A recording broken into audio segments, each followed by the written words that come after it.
Hello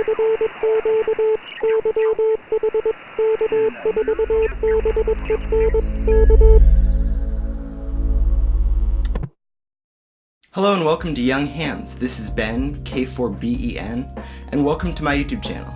I created this channel so I could share my experience learning about the hobby and hopefully inspire younger folks to get licensed, or for those who are already licensed, to have a community of peers to explore the hobby with. So the first question is, why ham radio? Well, there are a few reasons to get into ham radio, so I'll list a few important ones that hopefully everyone can relate to. Alright, so my first reason is it's one of the most direct communications for local and long distance emergency contacts, so you can stay up to date and prepared in an emergency situation. You can either use a handheld radio like this Baofeng I have for easy short distance communication, or a larger rig like my ICOM mobile rig, which lets me talk on either VHF like my handheld or an HF, which lets me talk all over the world depending on the sun and atmospheric conditions, which I'll have to make a whole video on in the future to explain. So if you're a prepper or you're just interested in emergency preparedness, then ham radio is definitely for you. Okay, and number two, just adding on to the last point, it still works when all other communication networks fail. So you can make any needed communications or relay important messages when internet and phone communications aren't accessible. And this can be referring to either an emergency situation or just when you're camping, or even living in a rural area with less reliable internet and cellular service.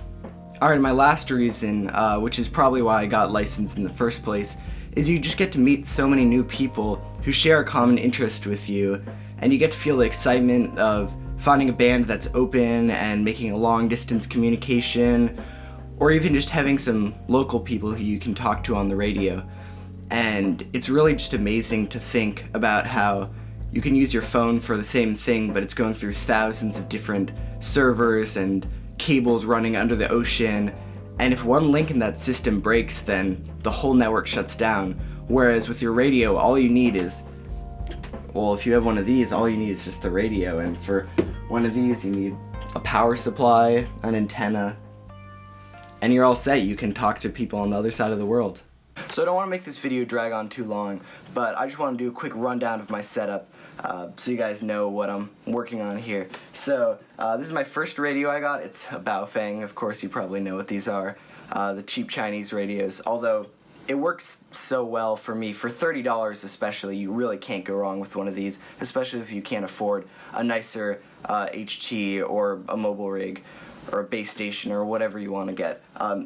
These are just great. I have all of my repeaters programmed in the local area, so I can hit those and hit the nets and talk to a bunch of great people. I can also do simplex on here, and I've made a few contacts there as well. So it's just really a great place to start out on VHF. And then my other radio over here, my ICOM 706 MK2G, which I got a few weeks ago, is another great radio. I've made so many long distance contacts on it with all kinds of digital modes which I can use on my computer, and then Morse code. So here's my key that I made. It looks like a bunch of trash taped together, but it works really well. Just a clothespin and some scraps of metal and a headphone wire is really all you need to get started on Morse code. And yeah, I'm really surprised at how well this turned out. But yeah, this is what I use for Morse code. I'm just getting started, and I'm not too good at receiving it, listening well, but I'm working on it, and it's a lot of fun being able to talk to people like this, because this is how they've been doing it for hundreds of years.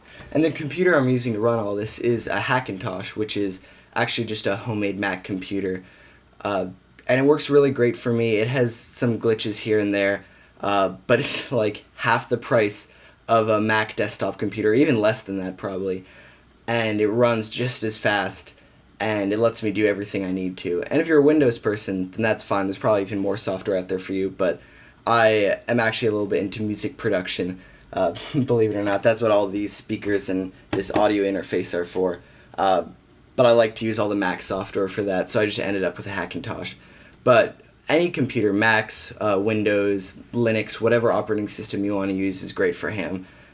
There's software for all of that. Alright, well, thank you so much for watching. As I said, my name is Ben, K4BEN, and I'm really glad that you took the time out of your day to watch this video and to help me get started on YouTube. I'm just trying to inspire a younger audience to get on the air, because there are a lot of old hams out there, which a lot of people have probably noticed, which is fine, and they provide a lot of knowledge for me, and I learn a lot, but it would be nice if I could talk to some people around my age and get the hobby going for the next generation so it doesn't die down. I mean, not that I think it'll die down, because there's still a lot of stuff going on the air, but the more people I can get into the hobby and the younger they are, the better. So I'm glad that you could help me in my goal to get as many people on the air as possible, especially in the younger audience.